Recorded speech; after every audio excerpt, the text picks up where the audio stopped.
Okay, kids, welcome back. Today I'm gonna tell you about chapter number 8, Owls in the Family, written by Ruskin Bond. Here is the Hindi explanation because again someone has asked me to make a video for the explanation of this chapter. So, dear, this is for you. Let's start with warm up. Here are some statements about owls. Some of them are true while others are false. Tick mark the statements that are true and the answers are given at the end of the unit. Unit means at the end of this chapter, and the answer will be on page number 118. I can make a link and give in the description box. You can check from there. But मैं चाहती हूँ कि आप खुद करिए इस question को, यानी कि आप इनमें से देखो मेरे बच्चों ने किए, ये सम ट्रूज है जो कि टिक मार्क है और कई फॉल्स है, लेकिन आप खुद से कीजिए और खुद से फिर आप आंसर को मैच कर सकते हो पेज नंबर 118 से। लेकिन फर्स्ट ऑफ ऑल आपको खुद करनी चाहिए बेटा, ये बहुत ही इंटरेस्टिंग है, मज़ा आएगा आपको करने में। ओके, तो मैं इसको स्किप कर रही हूँ, मैं स्टोरी को स्टार्ट करती हूँ। One winter morning, grandfather and I found a baby spotted outlet by the veranda steps of our home in Dehradun in northern India. तो एक ठंडी सुबह की बात है, ठंड का मौसम था, तो ग्रैंडफादर और मुझे एक छोटा सा बेबी जो है वो आउल मिला। आउलेट मतलब आउल का बेबी, और स्पॉटेड मतलब उसकी जो बॉडी है उस पर स्पॉट बने हुए थे, जैसे डॉट डॉट बने हुए थे। वो हमारे वरांडा होता है, रूम के बाहर का एरिया, वहाँ पे वो था। और हमारा घर जो है वो नॉर्दर्न इंडिया में देहरादून एक प्लेस है, वहाँ पर हमारा घर है। When grandfather picked it up the owlet hissed and clasped its bill, but then after a meal of raw meat and water settled down under my bed. जब मेरे ग्रैंडफादर ने उसे उठाया ना, तो एक बार तो आउलेट ने हिस्ड होता है, जैसे थोड़ा सा होता है ना, डर के मारे ऐसे छिप सी जाना और थोड़ा सा मतलब घबरा सी जाना। और क्लैक्ड होता है इट्स बिल मतलब अपनी फिर से अपने घोंसले की तरफ एकदम से भाग जाना। लेकिन जब उसे थोड़ा सा ना रा मीट और वाटर हमने कुछ खाने को दिया ना, उससे कच्ची चीज़ें और पानी जो है उसको दिया ना, तो वो फिर सेट हो गया मेरे बेड के नीचे, यानी कि अब उसे ये लगने लगा कि हाँ मैं यहाँ पे सेफ हूँ। Spotted owlets are small birds and they have none of the sinister appearance of large owls. Sinister, अब देखो यहाँ पे आप sinister का मीनिंग देख सकते हो। Making you feel that something bad और इविल माइट हैपन, कि डर के मारे हमें ऐसा लगता है कि कुछ हमारे साथ ना बुरा होने वाला है, तो हमें ऐसा फील होता है, तो उस फीलिंग को हम सिनिस्टर बोलते हैं। तो वो बोल रहा है कि जो ये स्पॉट वाला जो आउलेट्स था वो इतना छोटा, और स्मॉल बर्ड्स होते हैं वो बहुत ही, और उन्हें ना ऐसे मतलब कि जो बड़े बड़े आउल्स होते हैं ना, उनकी जैसे उनकी अपीरेंस, उनका जो पर्सनैलिटी होती है ना देखने में, वैसे नहीं लगती। देखो हम किसी बड़े से आउल को देखेंगे ना तो हम खुद ही डर जाएंगे, वो इतना डरावना सा होता है। लेकिन जो बेबी आउलेट्स होता है ना, वो इतने डरावने नहीं होते कि हमें उनसे कुछ घबराने की ज़रूरत हो, वो ऐसे मतलब प्यारे से दिखते हैं। ठीक है। The outlet is not normally afraid of humans NOR is it strictly a night bird. जो आउटलेट होते हैं, आउलेट होते हैं ना, जो बेबी आउलेट्स होते हैं, वो ज़्यादा जो है वो डरते नहीं है ह्यूमन से, और ना ही वो इस तरह से जैसे जो रात के बर्ड होते हैं ना, वो बड़े ना देखने में गंदे से लगते हैं, बड़े से डरावने से लगते हैं, वो ऐसे भी नहीं होते।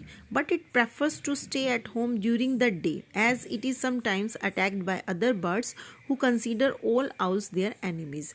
लेकिन जो ये होते हैं ना स्मॉल बेबी आउल, ये घर पर रहना ज़्यादा पसंद करते हैं दिन के टाइम में।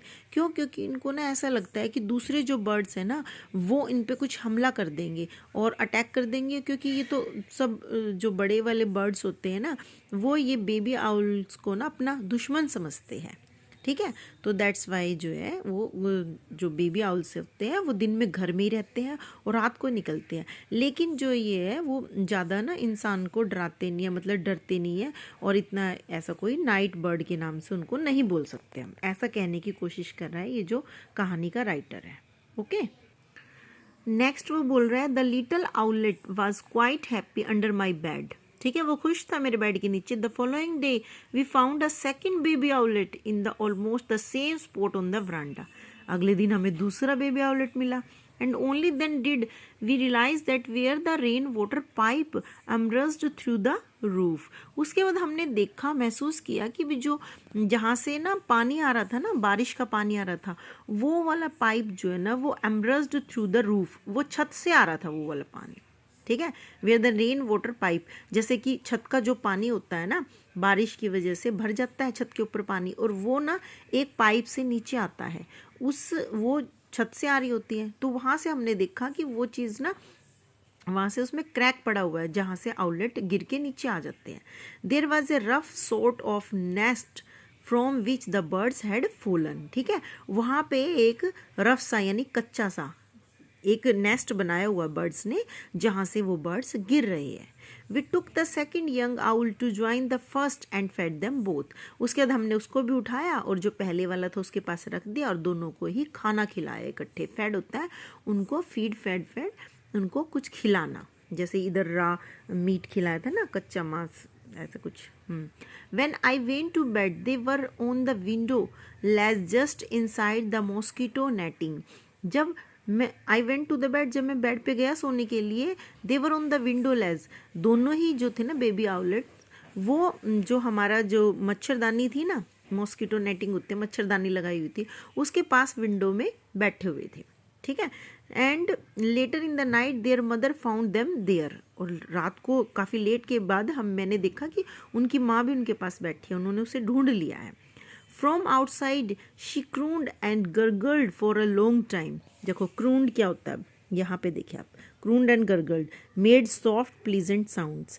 देखो कोई माँ अपने बच्चों से मिलेगी तो उसको सॉफ्ट सा प्यारा सा एहसास कुछ ना कुछ तो करेगी ना आवाज़, तो वो ऐसा आवाज़ जो है वो दे रही थी बहुत लंबे टाइम तक.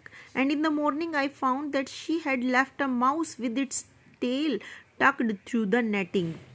Obviously she put no great trust in me as a foster parent.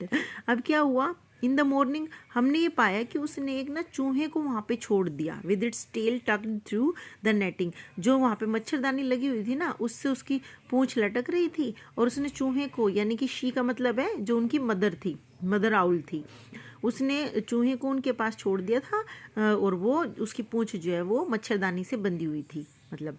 ठीक है.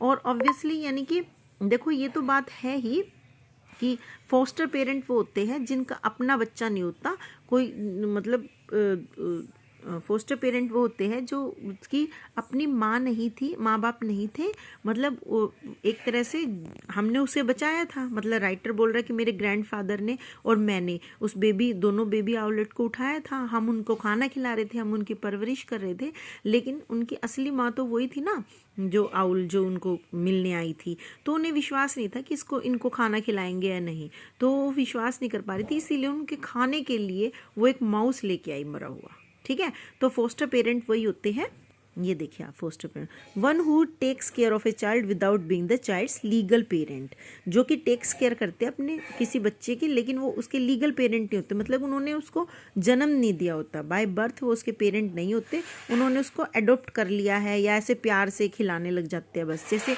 अब इन्होंने उठाया और उसको खिलाना शुरू कर दिया, लेकिन उनकी असली माँ तो ये सोचेगी ना कितने दिन खिलाएंगे उसको, मैं जो माँ ध्यान रख सकती है वो तो कोई भी नहीं रख सकता.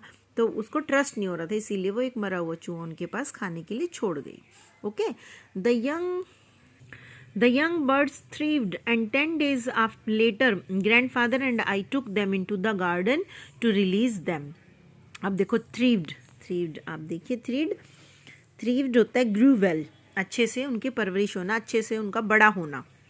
जो यंग थे यानी छोटे छोटे जो बच्चे थे अब थोड़े से बड़े हो गए थे. एंड 10 days 10 दिन के बाद ग्रैंडफादर ने और मैंने उनको गार्डन में लेके आए, उनको रिलीज़ करने यानी उनको छोड़ने के लिए, ताकि वो अपनी फैमिली में वापस जा सके, अपनी लाइफ को फिर से जी सके भाई अपने बंदों के बीच. I had placed one on a branch of a mango tree and was stooping to pick up the other when I received a heavy blow on the back of the head. मैंने क्या किया, एक mango tree के ऊपर एक को रखा. ठीक है, एक दो बेबी आउलेट्स थे तो एक को रखा, ये राइटर बोल रहा है अपने बारे में. एंड वो स्टूपिंग मीन्स देखिए आप, stooping bending the top half of the body forward and down, मतलब झुकना, थोड़ा सा झुकने को बोलते हैं हम स्टूपिंग। जैसे हम कुछ चीज़ नीचे से ज़मीन से उठा रहे हैं तो हम थोड़ा सा झुकेंगे, या हम किसी चीज़ को ऊपर रख रहे हैं तो हमने रख दिया, रखने के बाद हम फिर से नीचे से कुछ उठा रहे हैं, तो हाफ अपनी बॉडी को बेंड करना। तो जब मैंने ऐसा किया ना कि एक बेबी आउलेट को तो मैंने रख दिया मैंगो ट्री पर, दूसरे को मैं उठाने के लिए झुका ना, तो मेरे को ना अपने सिर के पीछे एक काफ़ी भारी सा ना एकदम धक्का सा महसूस हुआ। ब्लो होता है कि एकदम कुछ छटपटाना सा अपने सिर के पीछे ना, उसे ऐसा वो कुछ किसी ने ना मुझे धक्का सा दिया है ऐसे। A second or two later the mother owl swooped. 1 second के बाद, 1 या 2 सेकेंड के बाद ही मदर जो आउल थी उसने swoop down at grandfather. Swooped क्या होता है ये देखिए, move very quickly and easily through the air specially down from a height in order to attack. अब उसकी जो मदर आउल थी ना, उसने भी ग्रैंडफादर के ऊपर ने एकदम से हमला सा कर दिया।